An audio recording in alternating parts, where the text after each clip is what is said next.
keep my comments very brief because we're all here for the excitement of today's talk story, which are our incredible interns who are here presenting not necessarily on their specific work that they did with the 1882 Foundation this summer, but rather how they can take the lessons that they've learned from working with Ted and Stan and the rest of us with 1882 and apply it to their own research questions or interests that they have and how they'll take it back to their own university. So just very briefly, just to give a quick snapshot of the 1882 Foundation Summer at a glance. We had 7 interns this summer, which this is actually only our second year having an internship program, so it seems to be getting more exciting and even larger every year, so lots of lessons learned here. From different universities, had to throw in the abroad, Abby, to give you a shout out at St. Andrews, which is exciting. Also had our first high school fellow, which was something that we're also figuring out and something that we're hoping to potentially build out in the future as we explore the sustainability of our organization. We had 2 primary coordinators supporting the program this summer. One is Beth Zhao, who's here, and was supporting the growth of the podcast development, which is something we're experimenting with. Linda Wen, who Stan mentioned, who unfortunately isn't here with us today. Housing summer, summer housing, you know how that is. But supported a lot with our communications outreach. And then I generally worked with the other volunteers of the organization and kind of supported the program overall. With their help, we've seen an over 50% increase on our digital media presence, including social media, so I see you all on Facebook Live. As well as just general audience and participation. That wouldn't have been possible without all of our interns' energy and attending their own programs, making connections across the city and with different partner organizations. So the capacity support has been so helpful, and we're so thankful for all that they've done. We also have built out a number of community programs and participated in things like Smithsonian's Asian Pacific American Center Literature Festival, which Jan will be talking about more extensively later on. We also just, in the last week, returned from our now annual New York City retreat to develop the partnerships that we have with museums and different cultural institutions there as well. And finally, we're exploring ways, so if you're interested in getting involved, please let us know, is looking at professional development as part of the program of being an 1882 Foundation intern. Russell Gong has been critical in supporting us, telling us about different ways of networking, and so many others like Andrea Kim Neighbors of APAC and Annie Tan up in New York have been basically looking to support their professional growth.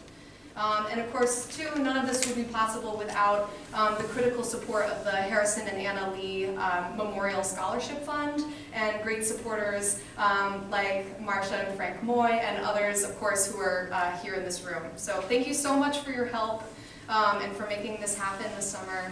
And a big part of our summer programming as well is the Chinatown Art Studio. So before we transition into their individual presentations, I want to bring up Shani to present briefly on the work also made possible through the Scholarship Fund to support Chinatown youth in their arts programming. So everybody welcome Shani.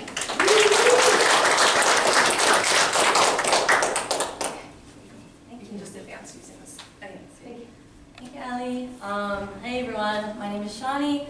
I'm not an intern, even though, yeah, I commonly am mistaken for a middle school student, so I, thank you so much to 1882 Foundation, to Allie, Stan, and Ted for supporting me in basically launching and running this summer free youth weekly art space. Out of Chinatown. It's called Chinatown Art Studio, so just a little bit about what it is. So Chinatown Art Studio, yeah, it's a youth art space kind of meant to work towards the creative empowerment of Asian Pacific Chinese American youth who live in and around the Chinatown neighborhood. And the goal is to do this by providing youth new and kind of unconventional tools to craft their creative voices and identity development through the arts. And so, so there's our little spiel. And specific areas of instruction that I've provided in this space have been acrylic, pen and ink illustration, printmaking, graphic design, and exposure to contemporary arts cultures, maybe like street art, pop art, different kind of mediums of art that youth may not have the chance to explore, in public school education.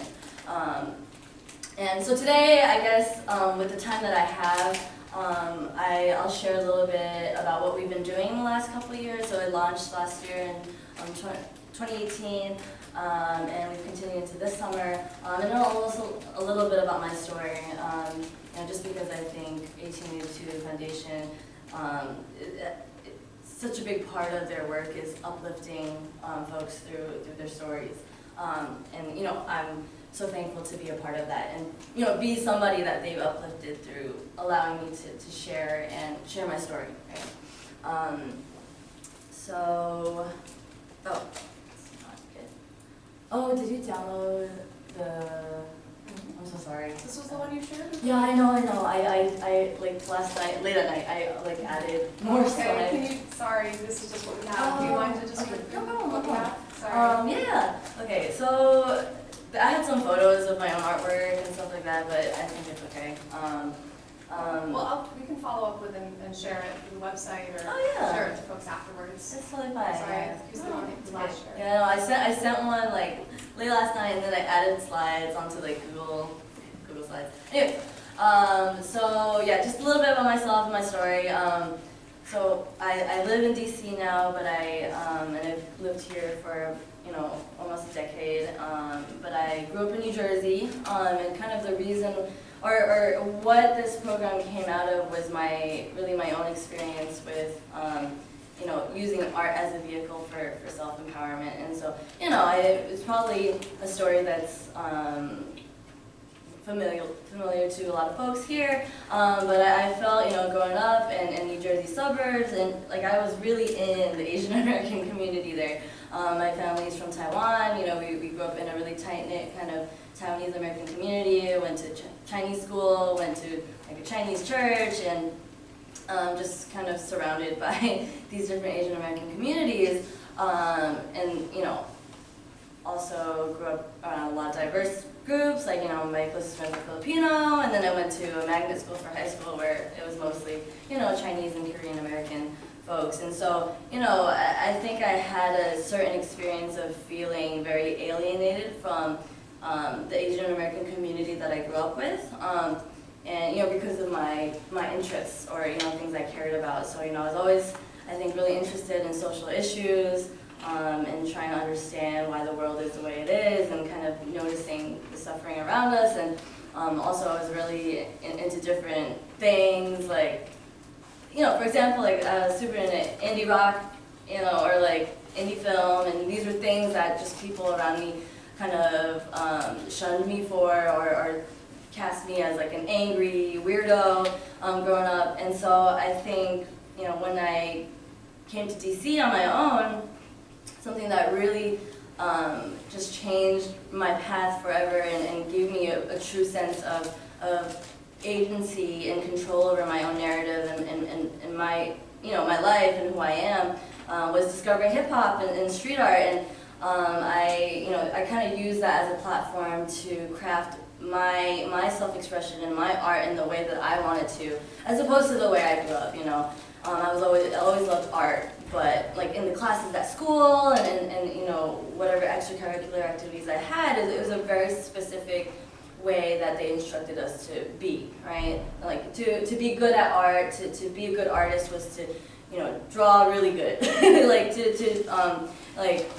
have strong technical skills and just kind of, it was more about how good you could do something rather than developing your thinking about who you are, what you want to say, and actually, finding a way to say it. And so I think, through my own journey of finding that sort of creative voice that fit me, I yeah, it completely changed the way I see myself and the power I feel that I have in this society. And so I think, after I got to DC, I got involved with the Chinatown community. I volunteer with the tenants who are dealing with, the displacement and, different situations here. And then so it was kind of a natural transition to start working with Stan and Ted and serving the youth in this neighborhood, kind of with this mindset, right, that I had growing up, from my experience growing up. So these are some things that we did through Chinatown Art Studio. We collaborated with the Sama Sama, which is an annual kind of API exhibit that does different kinds of programming. So we did a t-shirt, stencil workshop. We regularly I have colleagues and friends who work as professional artists come to speak to the youth. So this is my colleague and good friend Michelle Chen. She's a muralist in the city and does a really wonderful painter. So she did a acrylic workshop with them. Wing Chow, she's another really badass Asian American woman muralist and painter. She does this kind of work that I've never seen come out of someone who looks like us before.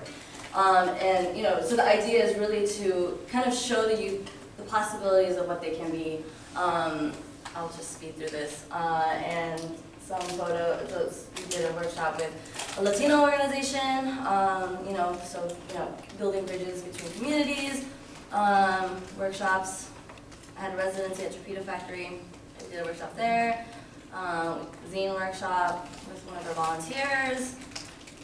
And lastly, we did, most recently a screen printing workshop with Soul and Ink. And they do live screen printing activations, Filipino husband-wife duo. They're awesome.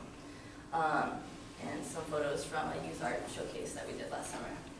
So that's Chinatown Art Studio. Thanks again for 1882 support and looking forward to continue this in years to come.